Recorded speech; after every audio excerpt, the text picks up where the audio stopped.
You're listening to The Money Hour with your host, Tina Mitchell, on Alternative Talk, AM 1150. Now, back to the show with local mortgage and finance expert, Tina Mitchell. Well, welcome back to The Money Hour with your host and mortgage expert, Tina Mitchell, right here on 1150 AM KKNW, the Saturday, April 22nd. I bring into studio each week the best of the best experts in every area regarding money, and that's what I'm here, and that's what you'll learn all about, what's happening in today's economy. If you're hearing my show at a different time or day, you are listening to a rebroadcast. To talk with the guests that I have in studio, you can call the show at 1-855-400-1150. Again, that's 1-855-400-1150, or online at themoneyhour.com. And in studio right now, Francine Schneider with RE/MAX Integrity, today's real estate market. Francine, thank you so much for joining me for the first time. Thanks for inviting me, Tina. Of course. And a little bit about Francine. Francine is from Montreal, lived 2 years in Arizona and 17 years in Vancouver, British Columbia, before moving to Seattle in 2008. She has an interior design background and owned and staging professional organization company for World Tours between the age of 20 and 35 in Canada. Francine has a master's in educational technology and bachelor's in linguistics. She successfully got these degrees between the main careers in interior design and real estate. Francine thought she wanted to change and teach, but when she finished her master's degree, she went back to her passion, which was design and real estate. When Francine moved into the United States in 2008, she took 2 years to study Washington's market. In 2010, she was licensed in the U.S. and joined John L. Scott. Because of her Canadian affiliation and referral business in 2013, she decided to join RE/MAX, which is the #1 real estate company in Canada and many countries in Europe. A few of Francine's designations are certified luxury home marketing and new construction specialist, certified in negotiation, and senior real estate specialist. When people ask Francine what she does, her response is, I sell my time and knowledge and help my clients buy and sell properties. I teach them the process and complex transactions of real estate. Her personal passion is riding, yes, her Harley Davidson with her husband. Francine, again, thank you so much. And excited about our conversation to talk a little bit about real estate and what's happening in the market. First, what is the best for buyers, do you think, in today's market, if whether resale or new construction? Few months ago, maybe 6 months ago, I would have tell you that in this frenzy market where it's really hard to get a home because everybody's bidding over listing price and it's not first come, first serve, it would have been to go with new constructions. But in the last a month or so, maybe a little bit more, maybe 2 months, new constructions builders now are taking offers, which is really hard. Like, for instance, I had few buyers who could not get a resale because they were solid on paper, but not on cash. So they could not bid more than the listing price. They could not waive the appraisal, for instance. Waive the finance contingency. Exactly. That was really hard. And I said, well, go to new constructions. There's a lot of good development. There's a lot of good builders around. And it's first come, first serve. They release a home. You go, you write an express form, and the house is yours. Well, to my surprise, that was different. So the particular buyers that I sent, the home that was priced for $595, for instance. They released the home on a Wednesday, and they were taking offers all week. And the builder would decide on Monday who would get the home, and the house went for $650. So from that moment home, the next release would start at $650. Yes. And then the same process. They would release the home on Wednesday. They would wait a week. I'm not going to name the name of the builder, but I was a little bit upset about that. But it's kind of what I'm seeing right now. Yeah, and that's interesting because I've always wondered in new construction why they don't have that to where, the prices are going up and all this craziness going on. But it sounds like it's kind of moving into the new construction as well. It's moving. Yeah, interesting. So, Francine, what about strategy for pricing and listing your home? My strategy is so different now in the last 6 months. It's always different. It always it's really changes, different, but right now I feel it a little bit more. Okay. My strategy was, and I'm trying to stick to that, was like I would like to list a home at the market value. Okay. And, and see where the buyers will drive the price. listing, the Okay. price, and where the market is going to tell us where Sure. the market. If you overprice, some people will not even want to see the home because it's overpriced. I don't want to see it. But today, even if you overprice the home a little bit, people will go and see the homes because there's not a lot of home to see. Yeah. So they're going to go to see the home, and some of them would even bid for above that price anyway. So I'm still trying to stay at the market value. Of course, now with sellers, it's really hard because now they see the comps around their home and they're like, well, the guy across the street sold for certain amount of money, I want to start there, even though it's not the market value. So you have to raise those prices a little bit, hoping that that's going to be a little bit frenzy around that particular listing again. Sure. So it's harder to have a strategy and sticking to it. Yeah. You don't go And below it's- that much. Well, and it's interesting too because there's all of the, the data in helping sellers. If you can, do the reporting of comparing, what the actual list price versus the sell price and what the time was for it to sell. There's some great data out there. Yes. And love how you mentioned Zillow. I just went to a workshop talking about different things with the market, and they, the Zillow prices all different. And the comment was, well, Mr. Zillow hasn't visited the home. So Yes, exactly. I thought that was really cute. People don't even think about Zillow anymore. Yeah. Just like... So, Francine, I know that you have a real passion working with seniors, and there's a lot of seniors that are going through the downsizing. And so, what are you doing there? How are you strategizing and helping in that process? I'm trying to help them understand to let go of the emotion because that's what keeps senior in their home. Yes. I have a dear friend client, which she became a friend with the client, but she's kind of close to 9 years old, for instance, and she wants to stay in her home. She doesn't want to go anywhere. And the only thing that keeps her here, it's the memory. Yes. And so she feels that it's her cocoon. So it's really hard to remove a senior from their home. Really, really hard. So in order to help them, I put them in contact with great companies that help to take care of all the logistics. Yes. Like the moving, packing, labeling, cleaning, and helping them going through this emotion time, Yes. which I help a lot as well. I've been raised with elderly because my mother got me when she was 45.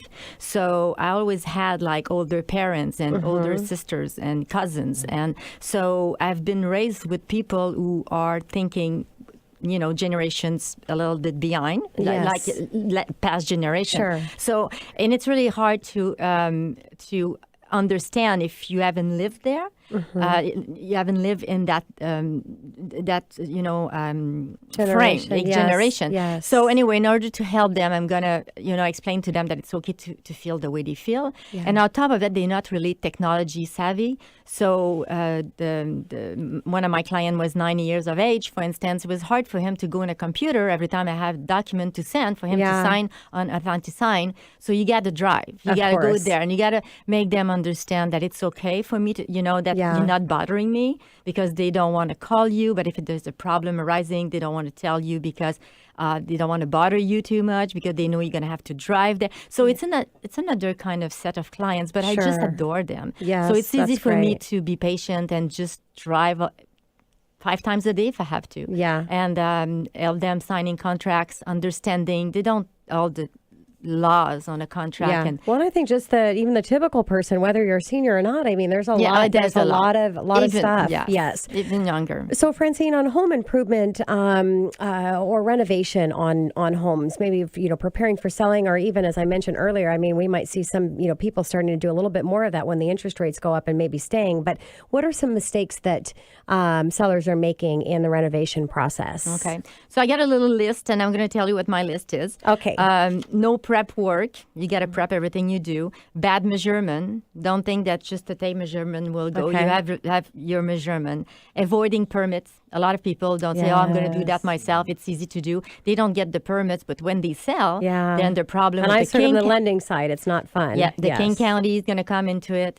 Ignoring safety requirement at the job site. You Okay. need to be like safe when you get people coming on your.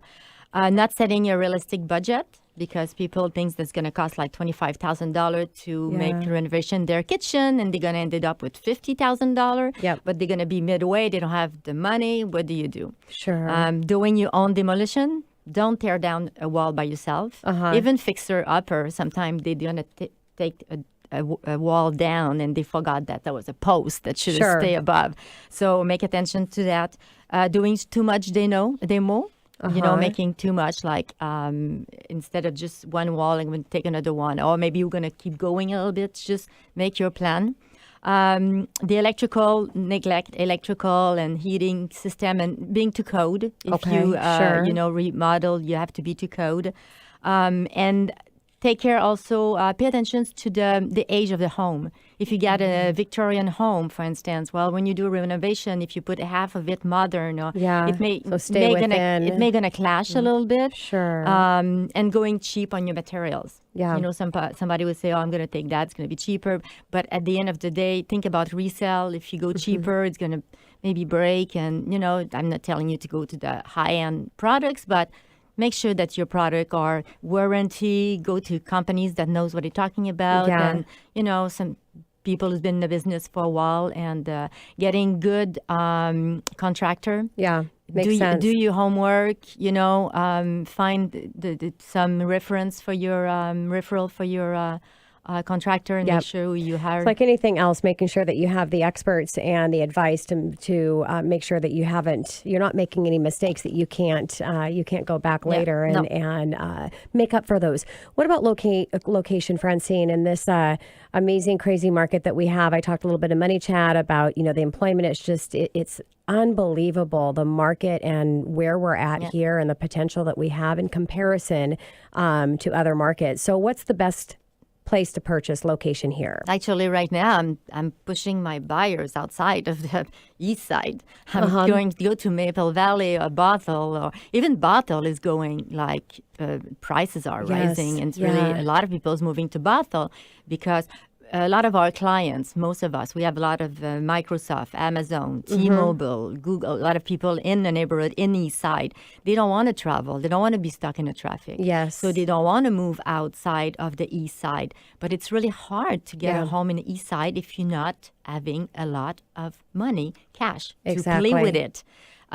So it's if I can send them to Carnation, Falls City, Bottle. I know Monroe's a little bit out.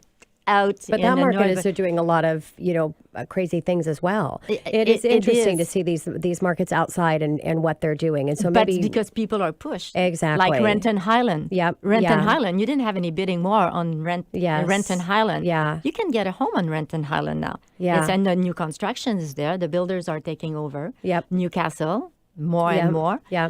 So it's really hard unless you go to, as I said, Maple Valley, Kent, Covington, Enumclaw. You get a little room, a little bit there, but the traffic and the... Well, and so, really looking and strategizing and find out what some options are, whether it's carpooling, transit, going into the office at different times to avoid the traffic. So if you want to get into real estate, there's always a solution. It's just finding out what that's going to be for you.